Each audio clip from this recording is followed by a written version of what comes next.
On behalf of Katie Morrow, please stand, our ASI Student Body President, and Steve Rain. Steve Rain is the chair of our Academic Senate. The three of us, invited our new chancellor to campus.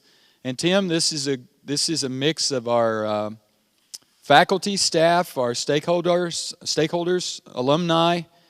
We have city, county leaders. We have Gil Stork, the president of Cuesta College, just walked in. He's also a Cal Poly an alumnus. And so it's a great group. And of course, our students are here. Let me provide a brief introduction, and Tim's going to provide some comments, and then we'll have an open discussion for the next hour. But Tim is a product of California. He'll tell you a bit more about his past and how he ended up here, because I know he likes to do that. But he attended Diablo Junior College, now Diablo Community College, and then Fresno State.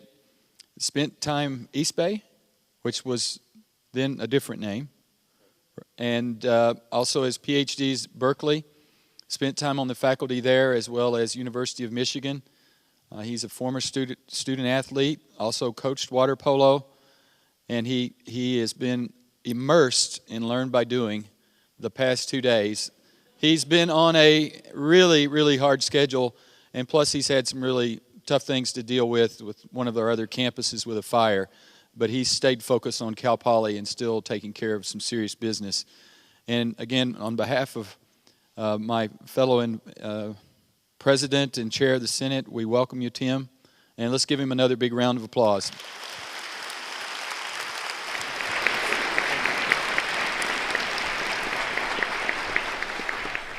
Well, thank you, Jeff, and good afternoon, everybody. And thanks to each of you and all of you making this a very informative and welcoming experience for myself and Lars Walton, who is in my office, joined with me. He's the chief of staff. I guess I'd like to just start by asking you to send a little Mustang Way strength down to your colleagues in Channel Island. They are immersed in a 6,500-acre blaze that's out of control. It has burned all the way around campus. It's touched a couple buildings. We evacuated the campus academically, residence halls, and faculty housing. So we're having to displace and find places for everybody who lives and works on that campus. There are 500 personnel on site. There's air support. The winds are still vicious, and as you know, you've had fires in this vicinity as well, that they create their own little microclimate of winds. And so even though the worst may be behind us for today, the issues tomorrow are going to be even more difficult. So we're working very hard to take care of our students and our employees in the community and all the ancillary stuff of where they're going to sleep, where they're going to eat, interruptions of their studies, things of this nature. So it's a pretty serious deal, and I just wanted you to be aware of what we're dealing with our colleagues. I blurted it out that I would do this before thinking about the logistics of visiting 23 campuses in 12 months. I didn't think about, when I said that, it would take us 2 months to organize the first one. So now we're down to 23 in 10. And then I didn't think about the fact that it doesn't make sense to visit a campus and really feel the complexity of it in June, July, or August because of graduation and finals and summer holidays for some people.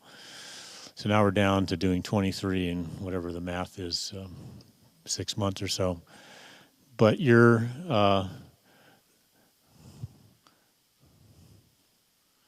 I am Learn by Doing. I was given a aluminum medallion by your students earlier today, which I appreciate. And that's really the reason I wanted to get out on the campuses, was to go beyond the paperwork and the numbers and the words and the policies and say, who are we?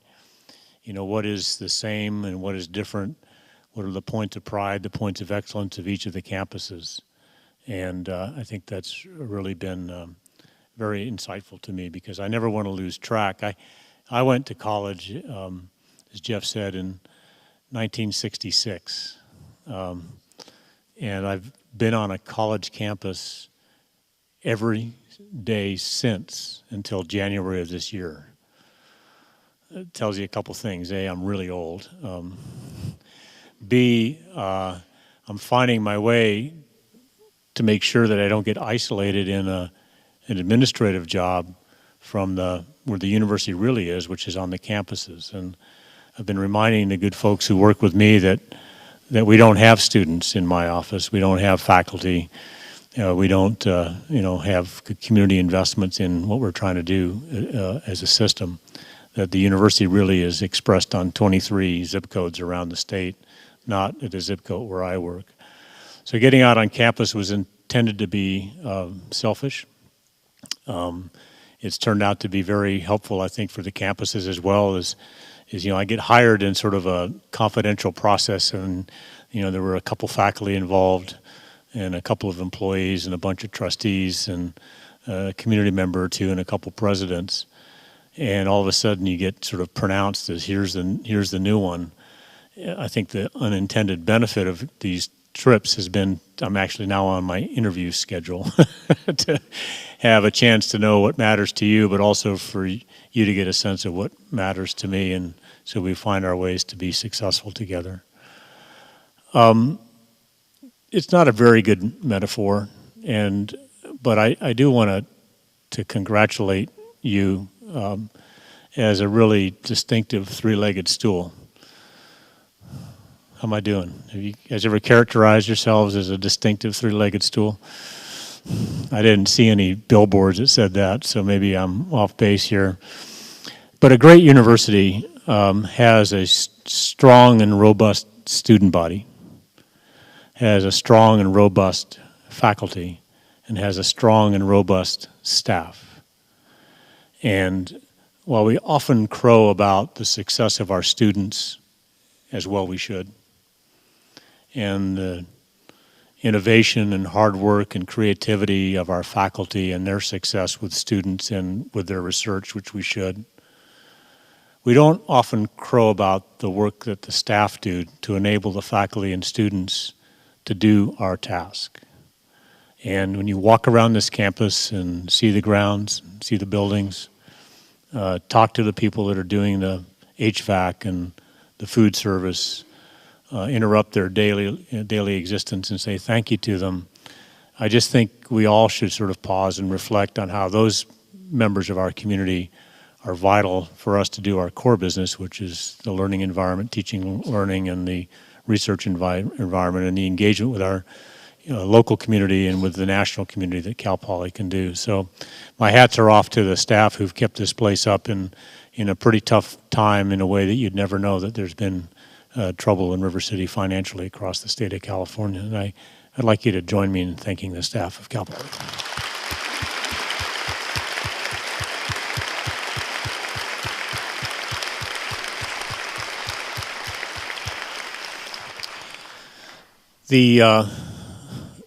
I want you to know I was courageous.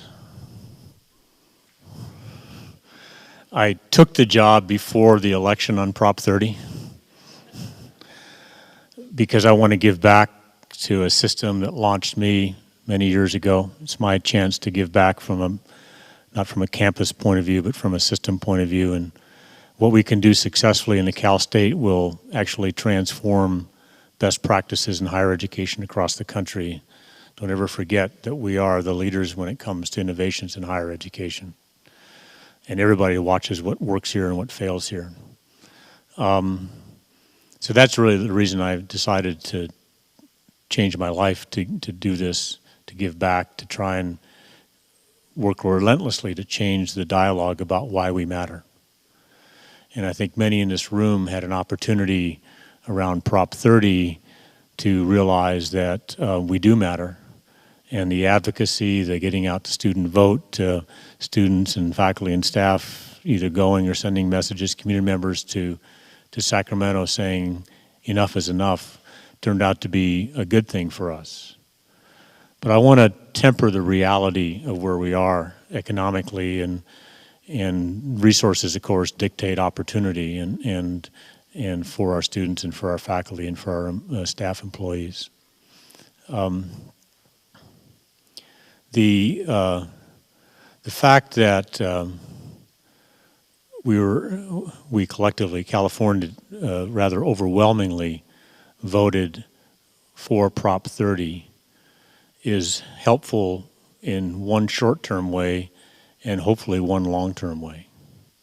The short-term, of course, is now there's more resources for us and for the community colleges and for the UC and K through 12, and that's a good thing.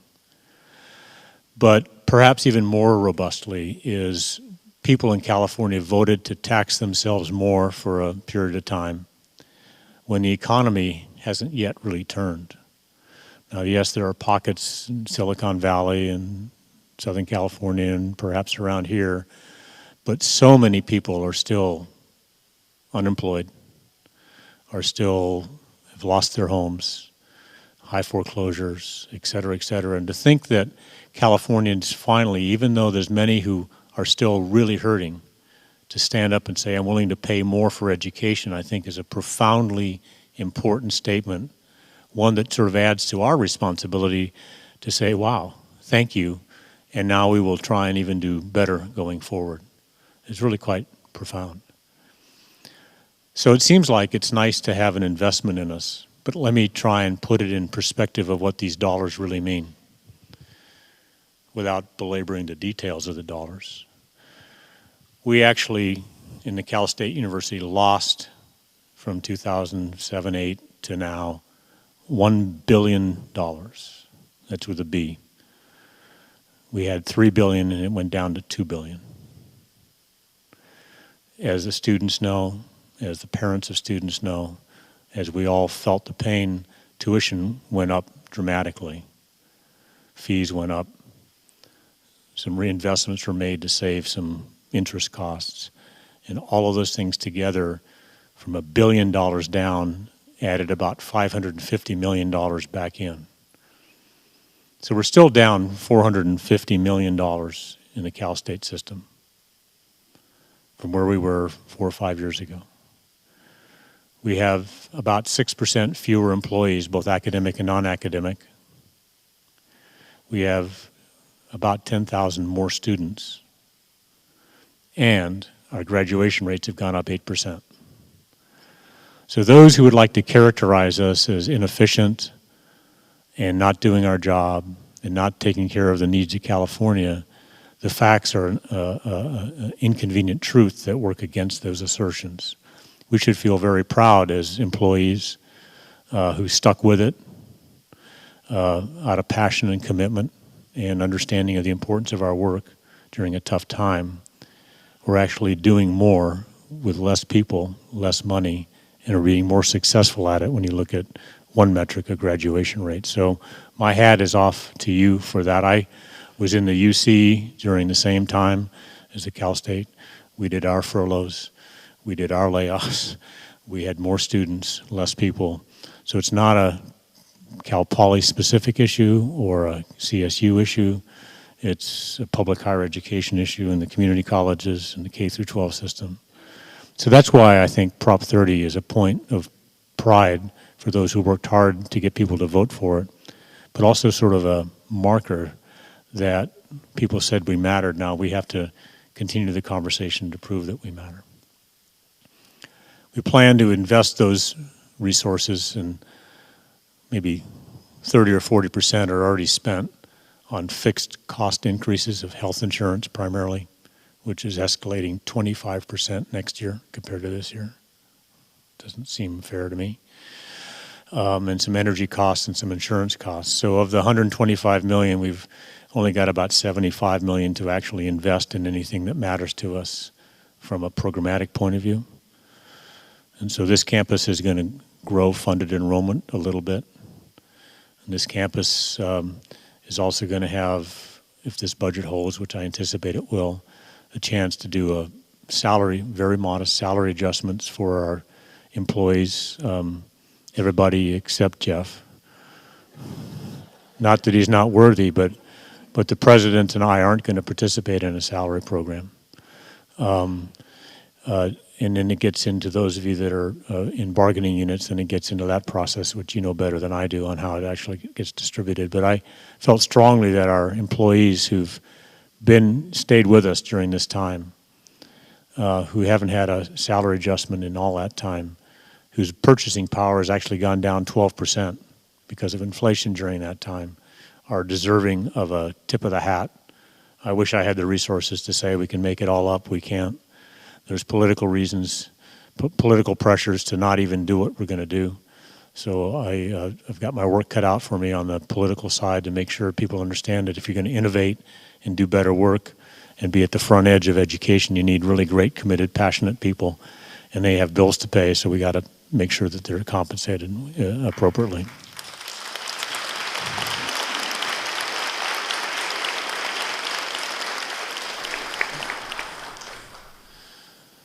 So we're still in a hole. We're looking for ways to diversify revenue streams and cut costs. You know, there are other things we can do in the business side of running higher education differently, buying things in bulk, you know, between us and the 23 campuses and the UC, and maybe even someday we could join with the community. You know, we buy a lot of pencils and computers and beds for the residence halls and pillowcases. Can we come together and put out a RFP and get the price down per unit on stuff that we all use, and then take the savings and reapply them to employee salaries and program offerings for our students? I hope we can.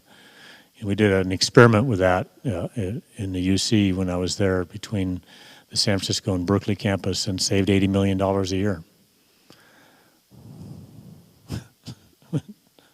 Stop and think what I just said, right?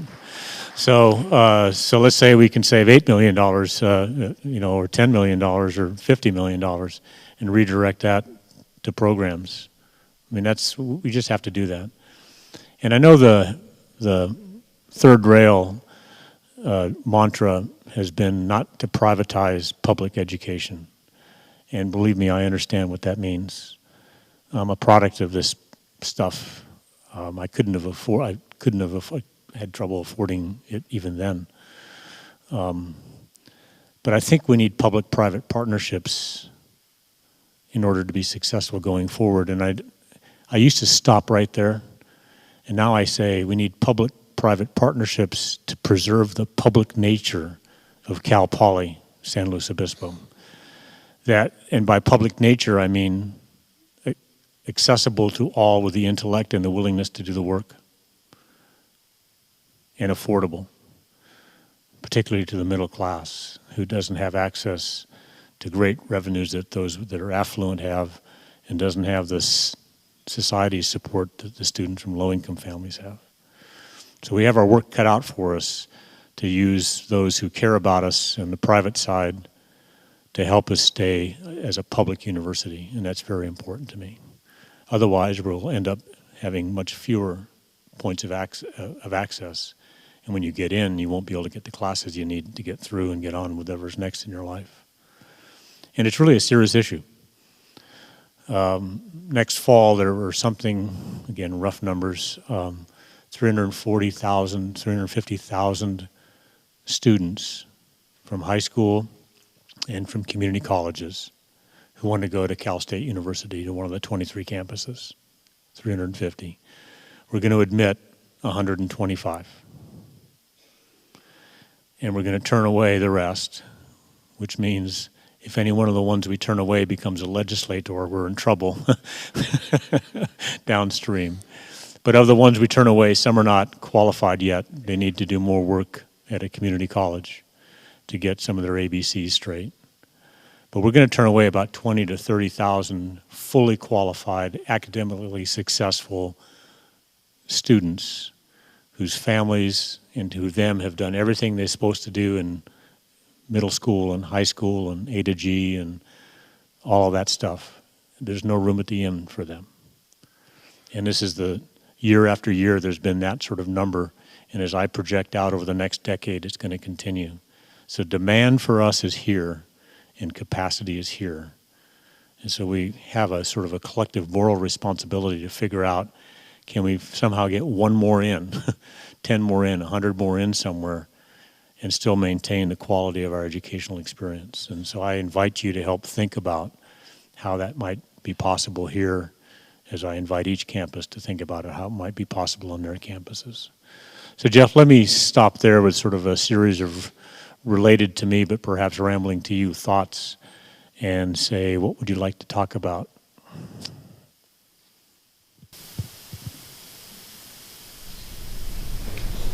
Yes. You mentioned, Please identify yourself. my name is Chris Martis, and first of all, I want to also convey that I went to Novel Valley College, and my brother and sister, both my parents who were part-time instructors at that college. Great campus.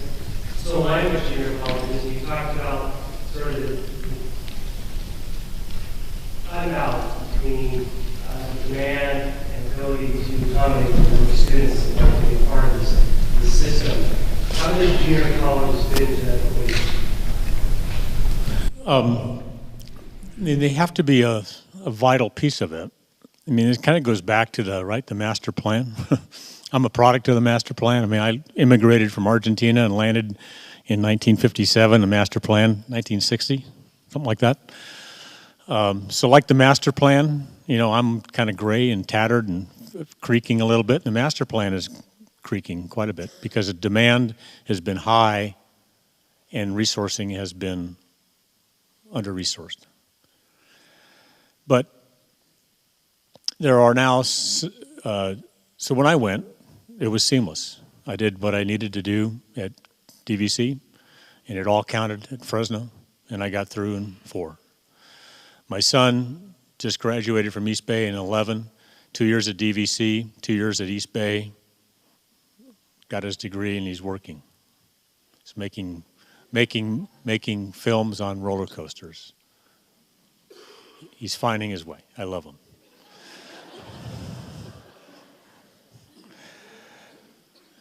The legislation, 1440 Padilla bill last year or a couple years ago, and then now there's a 440 that's trying to fine tune it a little bit. Now is legislation that's going to require us to work better together between the community colleges and the Cal State systems to allow students who go to a community college and take these 6 classes or 7 classes, 10, you know, whatever the number is, that we've looked at as CSU faculty have said, you know, those are of the right depth and breadth in chemistry or mathematics or English or business. We will, student, you do that, you get a grade above this, it'll count here.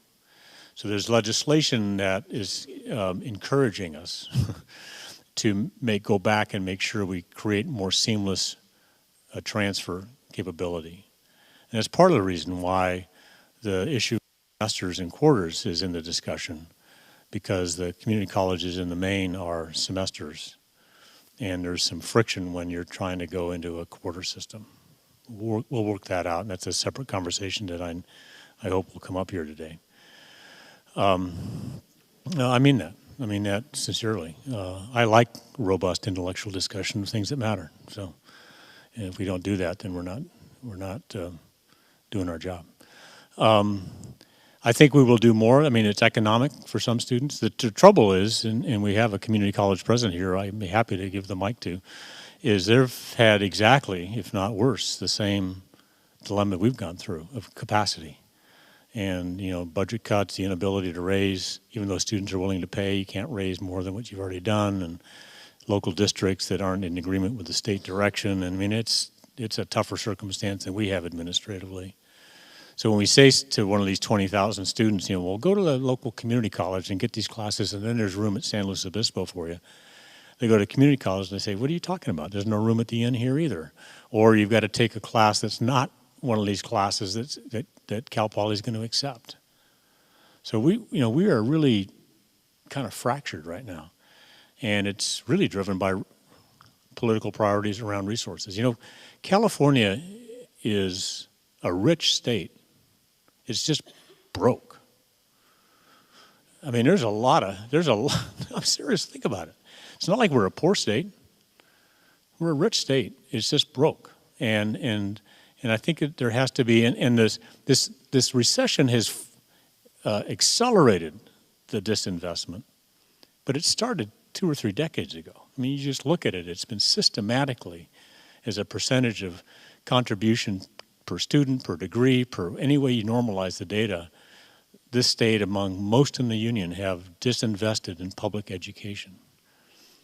And so we're trying to, part of this dialogue that I'm going to do until I'm done, is relentlessly talk about why we matter. Not only just for our employees and our current students, but for California as an economic engine, an engine of social mobility and of cultural awareness. You know, it's interesting to me that we produce 100,000 degrees a year. And I haven't been able to validate this, but I think it's right. 1 in 10 employees in California is a Cal State graduate. You know, we create teaching credentials for something like 55 or 60% of the teachers in California. So we have this amazing responsibility to have those teachers in a way to sort of teach to the emerging new curriculums and the enormous challenges that we face with the changing demographics and income levels of California. So I mean, we've got a career worth of work to do here together. Seamless articulation between the public sectors and higher education is part of the solution. And I think we'll work very well with the campus presidents. I mean, it really becomes a relationship, sort of a regional relationship.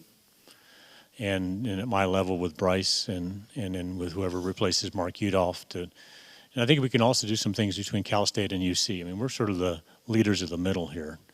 But there's, I think, academic, I know there's business things we can do with UC differently going forward as well. So I don't know the answers. I just know we have to turn every stone to find solutions. Otherwise, we're going to slide into mediocrity. We're going to turn away more men and women who want to come to one of our 3 sectors, which will lead to higher unemployment, more social service costs, and more criminal justice system costs. And all of us who are working are going to be paying for that. And so the public good of an educated society goes well beyond those who actually have the education. We get people out who are actually supporting the necessary services we have. I lived long enough now to see how this whole ecosystem is supposed to work. I probably could have taken a class if I went to Cal Poly. I would have figured it out as an undergrad, but it's taken a career in higher education in 1, 2, 3, 4, 5 states to figure out how it actually works. And now I'm old, so I don't have much time, so I'm leaning forward. Yes. I wonder if you could tell where you stand in the dynamic tension between quality of education and this push for online courses. Great question. So quality, at the end of the day, is something we should be resolute about. I mean, you think of the 3 kind of levers for us and UC is quality, access, and affordability. It's kind of like, I remember as a kid, we didn't have much, and so my parents said, when your shoes were ripped apart, you go down and you get them fixed, right? And there was this guy I lived in Pleasant Hill, and I rode my bike down to the shoe shop, and there was this place, and this guy had put a thumbtack notice right next to his cash register, and he'd written on it, and he was an old, crusty guy. I mean, very capable, skilled with shoes. And he said, "You want me to do what, by when, for how much?" And the implication there is people would come in, repair the top and bottom of my shoe. I need it later today, and I'll give you $5 for it, right? And the truth is, you can only do 2 of those 3 things. We're the same: access, affordability, and quality. We can only those are hydraulics. So if we pick one that we're not going to change, which one's it going to be? We could say we're never going to change. We're going to be access. No matter anybody who's did the work in high school gets in. Well, then quality is going to go down, right? Or affordability is going to go down because we'll have to raise rates way up there to pay for all these people. I say we hold quality inviolate. So then when things are tough, and what we do is we limit access or we raise price. Corollary is limit affordability. But if we don't have value in our degrees, then what the hell? You know, the workforce is going to say, you know, I used to value a Cal Poly degree, and now these youngsters come out and they can't think critically. They can't do anything anymore. I'm going to go somewhere else. So it gets to your then question about online. I guess I prefer to conceptualize it as how do we integrate the emerging technologies and opportunities with technology with faculty to create an engaged, high-quality learning environment. And for some students, for some content area, online actually works. But for others, it doesn't. I mean, there's an emerging literature. First of all, there's this kind of annoying implication that we've never thought about this in Cal State before, right? That the faculty have been sleeping under a rock. I heard from the president of Chico that the first online full degree in America was at Chico State in the 60s, and it was with these big old satellite dishes. He says the satellite dishes are long gone, but some of the faculty are still around. It's probably why you have 62 drinking establishments within 5 minutes of the president's office at Chico State.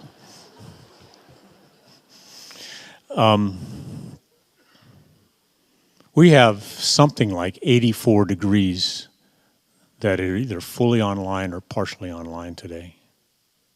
I didn't know that. Did you know that? 84.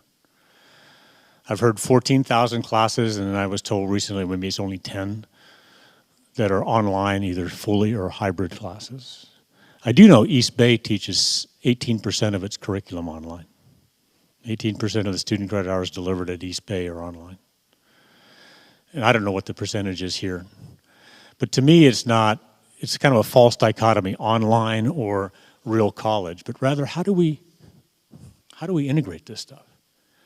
Some would say, well, a remedial class is the place to do online.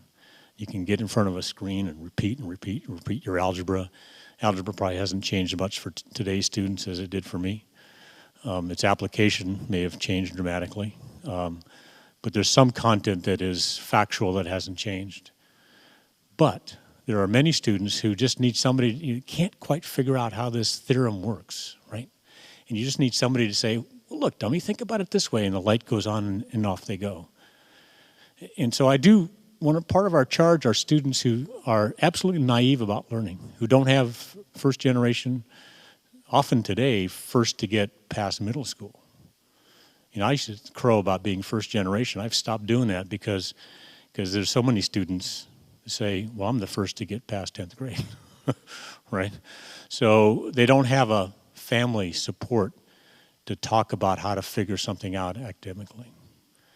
There's issues on technology for somebody who's place-bound in California in a rural area where there isn't bandwidth, or they're poor and they have a very primitive access to a very primitive computer that doesn't have the capacity to do online. So I want us to think intellectually and thoughtfully and courageously and try it but measure if it's successful. And if quality isn't better, then we ought not to do it. If we can use it in places where there's roadblocks, you know, as an added tool to the repertoire of getting students through places where there's either not enough faculty members or there's a physical limitation, you know, labs and things of that nature. Some pretty good virtual labs now. And a lot of vet schools teach surgery virtually, and they never actually do surgery on an animal, and they get their DVM, and the first time they do surgery is when your dog gets hit by a car. It's kind of a scary thought, you know. But the technology really is emerged. And then we're trying some experiments. You know, we got Cal State Online, it's a big investment by us to try and, you know, help. That's one way. There's stuff that, you know, with Udacity and the MOOCs, you know, I sort of dream we ought to call it MOOCSU, you know. So put SU at the end, so then it's CSU, and have CSU faculty create some classes here that students at San Diego State can get online in real time when you're teaching here. So we have to think differently. The model, the financial model, the learning ecology, is different going forward. And this is just one more sort of arrow in the quiver of how we should go about our trade. But we should decide what quality means, and yet we have to answer to the public with metrics and numbers, which gets me to a final related point. And I'm sorry to be so long-winded about this, but these questions aren't easy. And I want you to understand the complexity of all of this stuff.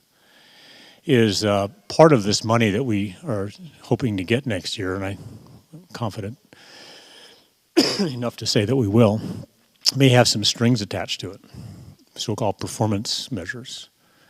And one of them is four-year graduation rate. And I'm okay with being accountable. I'm okay with getting better. But to increase the four-year graduation rate means we will turn our back on any student who needs a remedial class. Because you can't get through in 4 years if you take 2 or 3 remedial classes. We'll turn our back on students who come out of the barrios of Los Angeles in a very struggling school district. So we're going to turn our back on people who've not had who have all the intellect and the intellectual capacity in the world, but who, for whatever reason, have not had a chance to develop and express it. That will fundamentally change the mission of Cal State University. But boy, our graduation rates would skyrocket. And so my conversation with the governor and with his staff and finance is let's make sure we pick variables and we measure variables that we value, and not value things that somebody else wants to measure for us. And the harsh truth about percentages and rates is there's a numerator and a denominator. And we don't control all of the variables in both pieces. But to hold us accountable for the whole thing is just incoherent, but real. That's the world we're trying to find our way through. Great question. Thank you. Yes.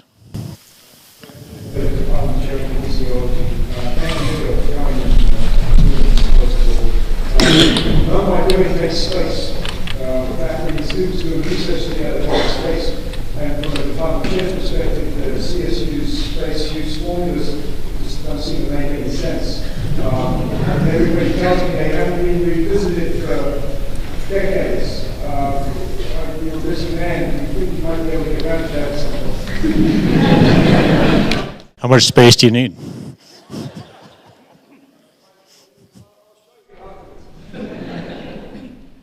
Yeah, you know, I actually love the chance to be in Cal State. And I want to be very respectful and careful of what I say. I don't want it to be misinterpreted. There's no doubt in my mind that every decision that's been made in Cal State over the years made sense at the time.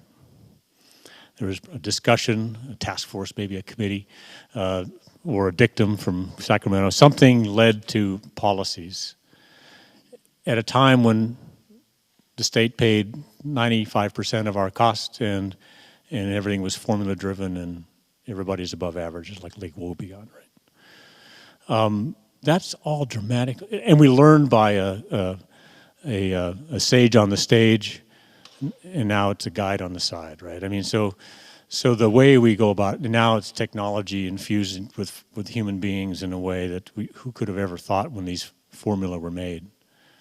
And so the learning spaces, you know, instead of a bunch of rows of hard chairs and a little raised platform with a chalkboard, isn't the way the learning environments, you know, and I went through your new science building today, and sort of the studio approach to, you know, both a lecture and lab is really, you know, but, you know, 10 years from now, it will be obsolete, and then you'll want to reconfigure that space. But you're right.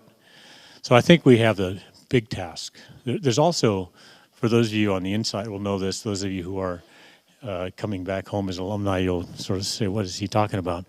But I discovered we have executive orders. I get to sign those. And there's like 1,200 of them. And an encoded memorandum. And I don't know how many tens of thousands there are of those. I'm sure they got, and then we have a bunch of affinity groups who get together and talk about stuff with an expense of traveling down to Long Beach or whatever the case. So we're going to try to systematically go through and say, what do we need going forward? There's been no sunsetting of any of this stuff, to your point. And we just have to systematically and thoughtfully, though, go through that stuff and say, this matters, we need to change this, and how do we enable and facilitate the future rather than be locked into rules and regulations of the past in an environment that is more regulatory with the feds and with the state. So it's a huge undertaking, and I want to do that. I think we'll do the same thing with enrollment management and how we disperse general funds. I mean, and some things may not change. But I'm absolutely convinced things need to be analyzed. And so we'll take that on, but it'll take a while. Okay. Are you the leader of the pack? I want everybody to hear your questions. My name is Molly Burns. I've kind of started the movement here on campus as far as the quarters and semester movement. And I just have a question as far as, thank you. I'm very appreciative, thank you.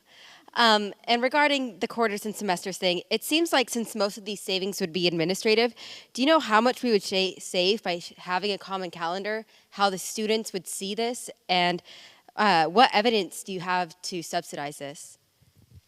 Please. Well,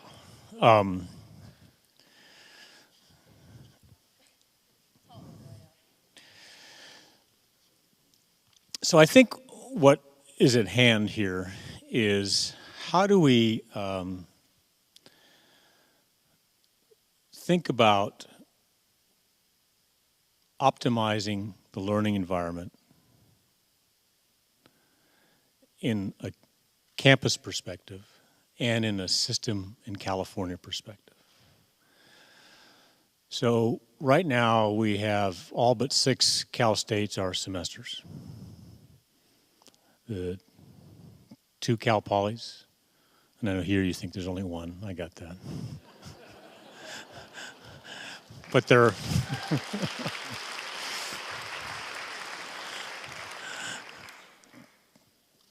are 2. Bakersfield in LA and East Bay and San Bernardino. So next year, LA and Bakersfield are going to semesters. They want to go. And I've had experience in my long life, both as a faculty member and as a student, in both semester, quarter, and trimester, which, by the way, if I had my way, we would all go to trimesters in the Cal State system. 17 weeks, start after Labor Day, month holiday in January, out in the workforce by the end of April. That's the Michigan model. But I'm not suggesting we do that. I'm responsible for more than San Luis Obispo. And so while I respect, as I've told you personally, and appreciate deeply your interest in having to the faculty and to the staff and to the administration, to Jeff and to the students, to have an intellectual discussion about what are the pros and cons. And I know you've had a task force. I've read the report. It's thoughtful. It's well done. But I have a broader responsibility beyond you. Now, and my other thing is I came into the system, I realized even before I got here, there was horrific mistrust in this system. So I thought, gosh, if I'm going to engage this conversation, I better be very clear to everybody that my predilection is that semesters are a better learning environment than quarters. Rather than saying, let's talk about it, and I'm not going to tell you what I think, because to me that would be a disingenuous and not an honest, transparent conversation. But I'm willing to be convinced. And I haven't finished consultation, and this has turned out to be consultation yesterday and again today. I get the value of quarters. 10 weeks, in and out. Students get a chance to, if it's 4 courses a term, instead of seeing 8 professors, they see 12 in a year. It may be that 11th exposure in their junior year that changes their life, right? So there's that piece, whereas semesters you see fewer people. But you have more time in semesters, and some would say, well, it gets stale. Boy, I have to tell you, teaching in semesters at Michigan and Berkeley, it never got stale. There's a pace to it, a depth and a breadth that you can get to that's different than quarters. The question is what's better. There's some students, and maybe none here, who get into a very difficult class and go, words to the effect of, oh my gosh, I better go see the professor. I just had my first hourly exam on the third week of class or the beginning of the fourth week, and I failed. I get signed up for office hours, so you see the TA or the professor at the end of the fourth week, beginning of the fifth week. It's sort of an intervention. They said, well, you got to go back and study this, or you got to do this. So they're starting to do that on top of the new material that's coming in. Then the second hourly exam comes in week 6 or 7, and they get another low grade, and they fail. Whereas if there was more time, by the time both the student and the faculty members realize somebody is not getting the material, there's time for an intervention, there's time for recovery. Now, that's not every student in every class, but it is, well, it was the case. I'll be honest. I mean, I had trouble in some classes and had to work really hard, and I'm glad there was time to dig out of a hole. There's the issues we were talking about earlier about the seamlessness between the community college experience and courses and us. And if somebody's enrolled in both places at the same time, one quarter, one semester, it gets difficult and becomes a barrier, and a lot of people will walk away from that. There's a dream, unrealized, unexpressed, unanalyzed. But I really see us having in the future the chance to have a 1,000-mile campus, or a drop-dead professor here teaching in an environmental science class or an environmental engineering class is also being taken in real time by students in San Diego and in Humboldt. And a drop-dead professor at Chico is doing the same thing, and students here are taking it not for Chico credit but for Cal Poly credit. The 30 or 40 or 50 or 100 absolute marquee professors and content area that everybody can't duplicate, but everybody would benefit by exposure. So we need then terms that are not exactly the same starting and stopping dates by any means, but rather sort of roughly the same so they can be shared across the system. Gets back to our capacity versus demand question. I'm not an economist, but I do know a little bit about resources. And it makes sense to me that to do something twice a year is less expensive than 3 times a year. In terms of the inertia and the cost of starting and stopping an academic term, the registrar's efforts, the faculty efforts, more time on task, less time on starting and then stopping and grading and evaluating and doing all the paperwork associated with delivering the curriculum. It creates opportunities in semesters for sabbaticals to be a longer period of time. You take a spring and summer, it's a pretty good chunk, whereas if it's quarters, it's a little bit less. The purchase of materials on behalf of students. Nothing, the numbers were so different. I just moved and found a textbook from Fresno. It was $7.95. It was a lot of money then. Now, today, it's probably about $250, right? So I complained buying the $7.95, 3 books of that, and then we'd use, half the book. I go, God, why don't I just buy half the book? Well, the cost of materials, and I know we're getting less dependent on textbooks per se and more on materials coming another way, and that's sort of a good evolution. Plus, there's the rental programs. But for students on buying course materials 3 times a year versus 2, it's going to be less expensive with 2. So my task, and you'd want me to do my task, is to integrate all of the information, but then I have to make a yes-no decision, a binomial decision based on a multivariable set of equations and factors. And then we have the expectation of the public at large and the elected officials who, as we talked earlier, have different expectations for us. So I want to engage in, and I am passionate about a lot of things and can get emotional about things. And I know you are, as students and many faculty, and I saw the outcome of the vote, and I got that. I respect it. But I also want you to respect what I'm trying and been asked to do, is find a way forward here. Because I have a larger responsibility. California expects and demands that of me and of the system. So I want to get beyond. I had a very wonderful conversation with somebody yesterday who says, you know, the best way I learn is in the quarter system in college. And I asked the student, said, well, have you ever gone to a college with semesters? And the answer was no. And I didn't mean that to be mean-spirited, but it's that piece of, you know, how do we actually know? But that's tradition, and I respect tradition, and that's the Cal Poly way, and I got that. But I want you to be aware of the other factors that are pressing on this question beyond just sort of the predilection. It's a learning environment. It's the efficacy of community college and Cal State. It's the cost. I think you'd all be happy if I could take $1 out of administration and turn it more to the academic side. I would be happy with that. So that's what this is about. And so I need to know factually how, for this university, beyond the pain in the part of your anatomy that will, the work that'll go in and the cost, beyond all of that, what are the genuine variables of learning environments that would be harmed by going on to semesters?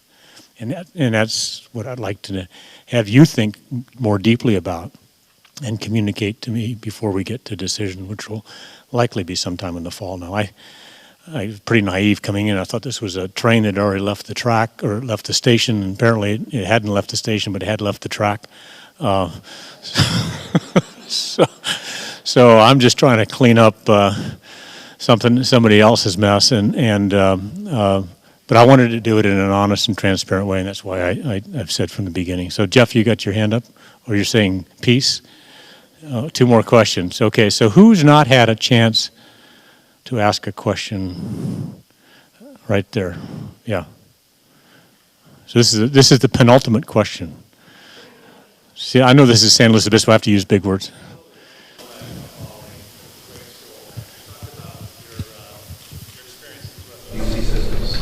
Kind of concentrate a little bit about working with some of the junior colleges and trying to find a way of some opportunities to work together. And those kinds of being outside of just California to get the UC system. And could we go a little bit further than just looking at our internal or looking at more of the bigger UC systems outside of the United States that help us together work together at a lot more places. I'm looking at my daughter right now, and I love her in Cal Poly. But I'm looking at how hard it is to get into Cal Poly and the cost, and I can send her to a great university outside the state and save costs and still get a great education. But I don't want to be the issue. I'll suck it up and pay the higher rate.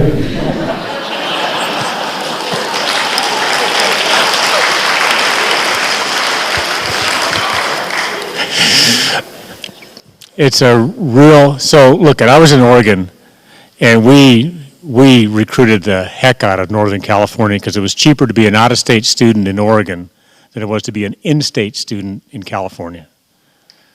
And in Idaho, we did the same thing. Right now, Northern Arizona University is advertising in Southern California saying, come to us, it's more expensive per year, but it's cheaper because you can get in and out in 4 years. Now, when you look at their average time to degree, it's 6.2 years. I'm assuming, I'm not sure of anything, that Cal Poly has a 4-year guarantee. I think every Cal State campus has a 4-year guarantee. You sit down with a student today and say, you do this, this, this, and this, we'll guarantee the enrollment in those classes in this term, and you'll be out in 4 years. And something like 3 or 4% of our students are doing that. Now, what's the downside of that policy? If you stub your toe, or you change your mind. I met a very interesting young guy today who started in electrical engineering, too much math and physics, went to computer science, felt a little more excited about that, and then got introduced, I think, in his junior year to this integrated engineering, liberal arts, I don't know the right words, but the creative side as well as the technical side. And this young man is just brilliant, but he's not going to be a four-year degree, right? So competition is trying to take Californians out and say it's cheaper. It's probably really not. But our costs have gone up, and I know there's many who wish that they would go back to the good old days. They will never go down. It's just not realistic to think that way. And people can criticize me for saying that, as, you know, you're not fighting for public education, but I am, but I'm a realist. We're never going to go back. Our task is to sort of hang on to where we are. And right now it's about 50% from the students and 50% from the state. There's another thing that will surprise you, perhaps. It surprised the heck out of me, is over half of our students, that's half of 340,000 students, pay zero tuition because of financial aid.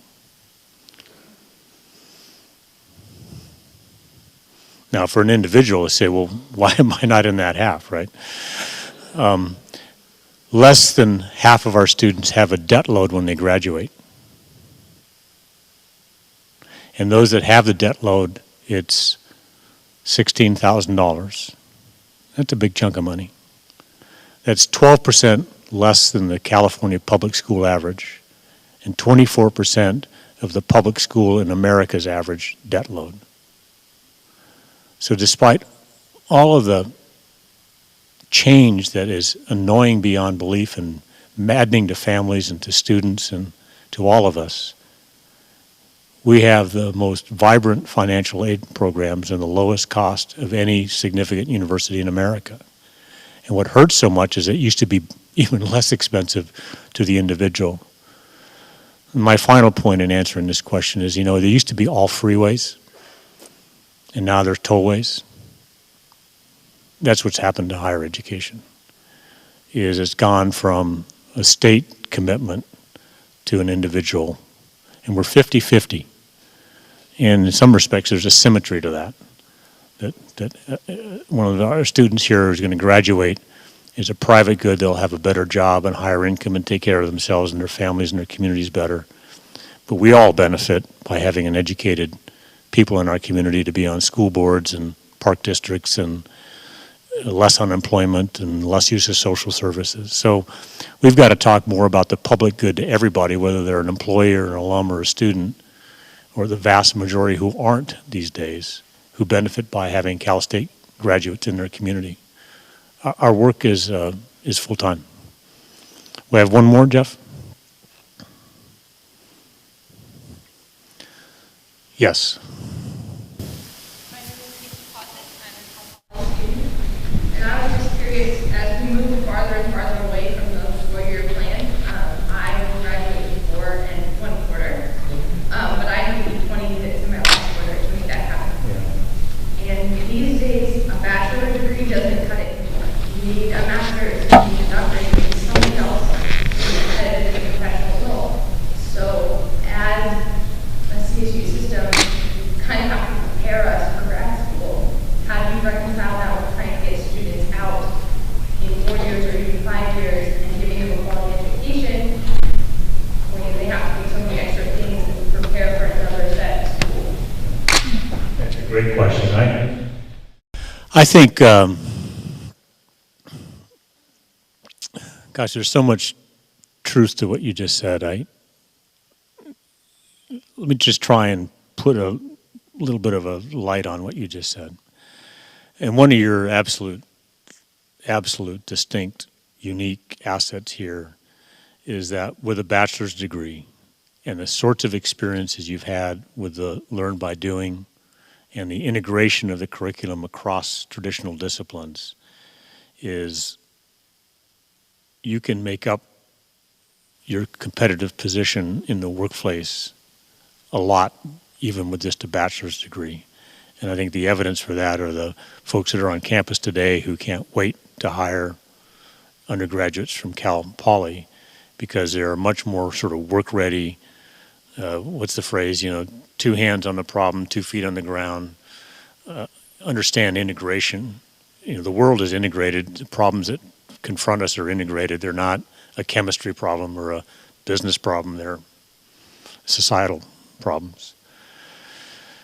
I think preparing our undergraduate students to be competitive for graduate school or medical school, professional law, whatever, really is a responsibility of the campus to make sure that there are clubs, sort of pre-law clubs, and I don't know what you all have here, but bringing in graduate student admissions officers to talk to sophomores about how decisions are made to get into a UC or to Stanford or SC or to Virginia or whatever in various areas of study.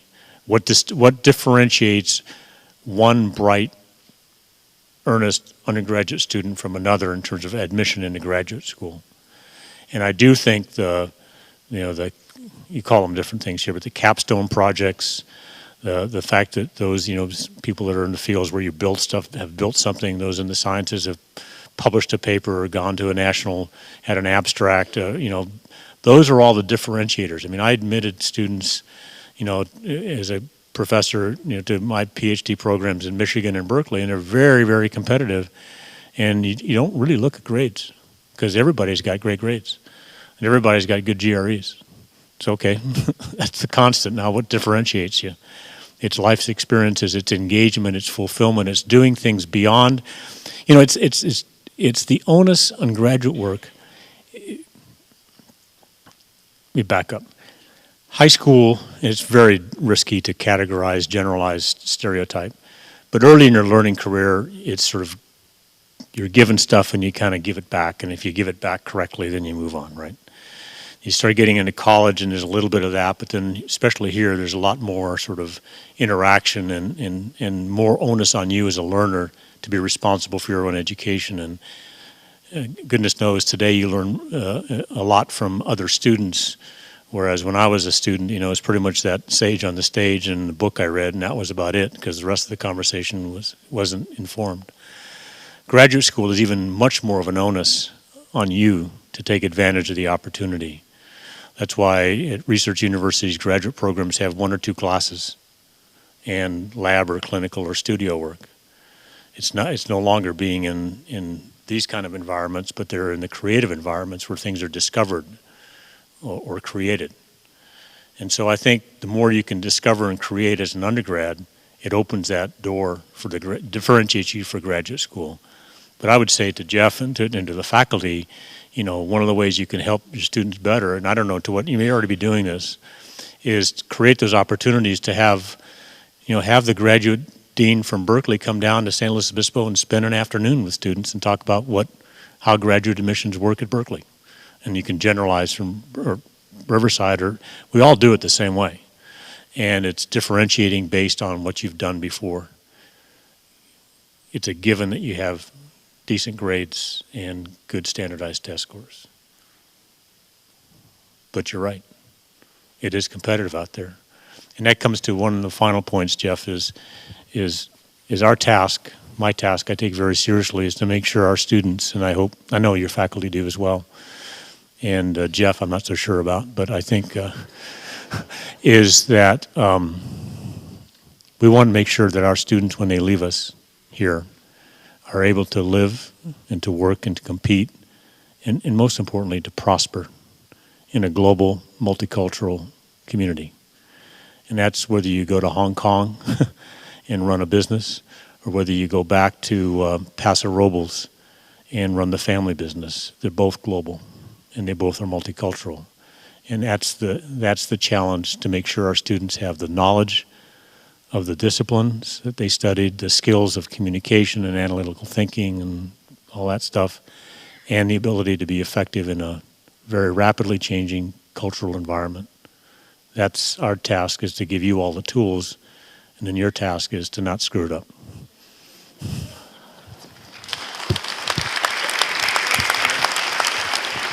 Thank you.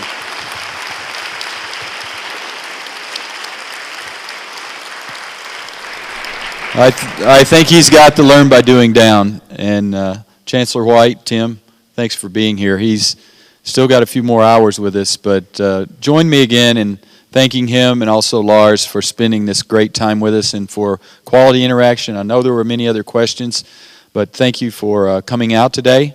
And Tim already knew this, but you can go back and look at this on the web. It's streaming.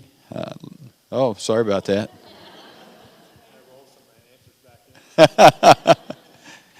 So, again, thanks for coming. Let's give him one more round of applause. Thank you.